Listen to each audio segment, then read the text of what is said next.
Well, our next speaker is Joe Biden's worst nightmare, an armed, trained, courageous woman. She burst into the national scene a few years ago, but in that time, she's done more to advance and defend individual liberty than Joe Biden's done in his lifetime. To help me out with this introduction, please welcome a truly courageous young man and deep believer in freedom. Not only is he a survivor of last year's tragic mass shooting in Parkland, Florida, but here in a few weeks, he'll graduate from high school as the Stoneman Douglas valedictorian. Please welcome my friend and young warrior, Kyle Kashuv.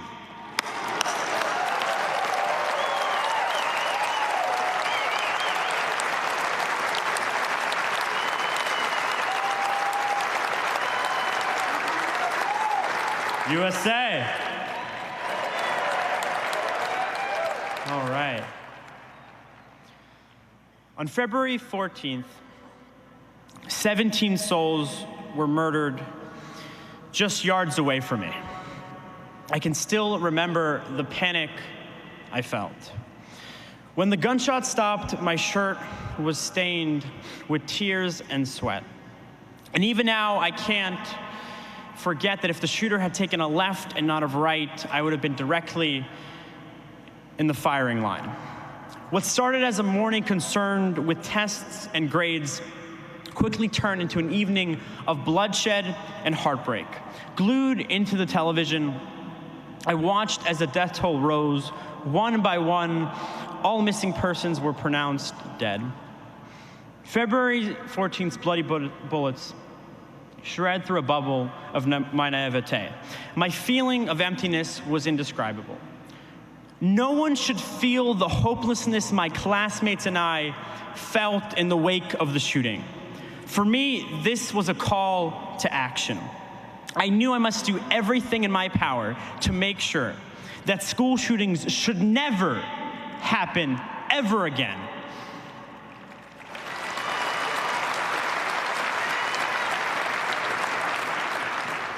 So what makes it me, a 17-year-old kid who can't even purchase a gun yet, so dedicated to this cause? Well, it's because despite the tragedy that happened at my school, I recognize that there are a multitude of factors that led to the shooting, and none of them have to do anything with a gun. There was a law enforcement officer who stood outside the shooting while my peers were getting slaughtered and did absolutely nothing. He let my peers die. There were leftist policies that allowed the shooter to commit crimes and never be arrested. A school board that failed to spend millions of dollars of school safety funds that would have saved so many lives. And after the shooting, all of these elected officials came out and railed for gun control while they were the ones responsible for the shooting. So while leftist organizations, the media, and celebrities all called for confiscation of guns, I recognize that this isn't a gun issue. There is no reason to disarm law-abiding citizens because of the malice of a few. Gun control is not only ineffective, it's entirely dangerous. And here's why. Why is it that every time there's a shooting by some crazy gunman, do we turn and disarm law-abiding citizens? Gun control only disarms law-abiding citizens. Gun control never disarms criminals.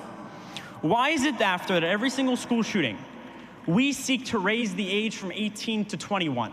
Why are we making it so that a single mother who's 20 of 2 kids shouldn't be able to defend her children? All we want is to go home and to be able to defend our families. That's all we want. All we want is to keep our family safe. So as we've seen in Parkland and Texas Sutherland Springs and so many other shootings, we cannot afford to wait for the police to respond. It is essential that not only do we arm staff, we arm teachers. Let teachers protect their students. There are 30 states, as the president said earlier, that have this in place. Not a single one of them have any of these incidents. But what's really kept me going throughout all of this is one man named Andrew Pollock. Andrew Pollock lost his daughter, Meadow, in the shooting. And every day this man wakes up and walks by his daughter's empty room and says, screw it, I'm gonna fight. Through tears and grief, this man wakes up every morning while his daughter is never coming back and fights. And that's what keeps me going. But what's more startling is between me and my peers. It's that February 14th was a real reality check. I learned that I have to defend myself and that the government failed me. It's unbelievable how my peers know that the government failed them, yet they come around and decide to give them more power and responsibility.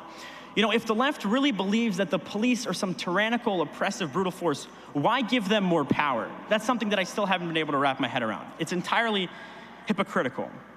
But here's the thing. We already have all the rules and regulations for gun control that we need on the books. There's enough gun control already, all right? Our rights already be stripped away daily. It's time for the police to do their job. Okay? Because if we already have all these great rules and regulations on the books and the police aren't doing their job, what's the point? So here's where the left is entirely hypocritical about. Our courtrooms are protected by guns. Our airports are protected by guns. Our banks are protected by guns. And guess what? Even our elected officials are protected by guns. Why are our schools not deserving of the same protection? Why is it that leftist politicians rail for gun control, yet they're protected by DC police who are armed? Do our youth not deserve the same protection? Why does the left think that our kids don't deserve the same protection as our elected officials?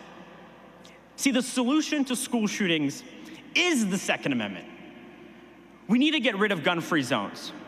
All gun-free zones do is create a soft target, and school shooters know that. It is a soft target for them to wreak havoc because they know they face no armed opposition. School shooters love gun-free zones so much that in 96% of all mass public shootings, they occur in gun-free zones. That's a fact. So we need to arm our schools. And yes, that includes giving teachers and school staff the ability to carry a concealed weapon. It is time to secure our schools because our kids deserve it. They deserve that when they go to school, they know that they'll be safe. When parents drop their kids off at school, they should expect them to return home. You shouldn't send two kids to school one day and only for one of them to return home. It's time to protect our schools.